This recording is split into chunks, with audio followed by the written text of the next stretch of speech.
a dreadful phone call that every parent dreads to receive is one from the local hospital. When you have a child of driving age, and at 3 o'clock in the morning the phone is ringing and ringing and ringing, and a parent gets woken up, and such a parent got such a phone call, and they're calling from the local hospital to say, you better get here quick. We don't know how much longer he has. And you can imagine the fear. You can imagine what a parent is feeling. This is my child, my dear child. I love this child. Don't take him away from me. And you drive to the hospital. Shem Yerachim, what you're thinking, what's going to greet me, what sight is it, where's he holding?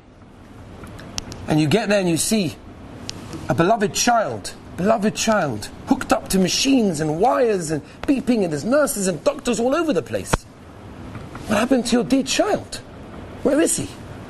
He's hanging on by a thread. An hour after hour you're sitting there by his side. Such a parent was sitting there, waiting for the child to open up his eyes, to respond, keeping on calling his name, Yankala, Yankala, no, wake up! No sign, no response, nothing. Day after day, week after week, month after month.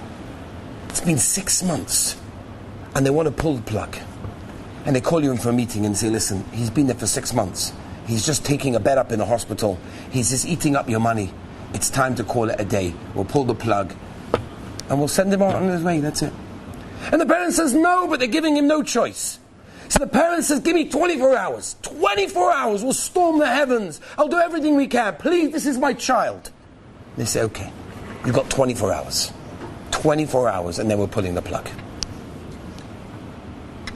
And during that time, you can imagine, the parent is sitting there, petrified. In 24 hours, they're going to be pulling the plug on this child's life. And the child is sitting there, oblivious to what's going on, and the parent is sitting next to him, holding the hand, begging him, Yankala, Yankala, respond!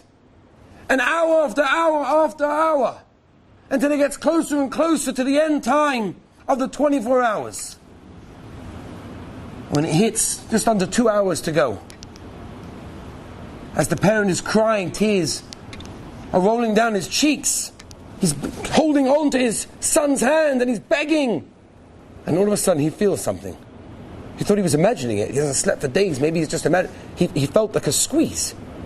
He called the doctors in. Something happened. He squeezed. No, it can't be. They came inside. They saw something happening in the machines. There's hope. He squeezed. A few hours later, he squeezed tighter. A few hours later, he opened up his eyes very slightly to a full recovery.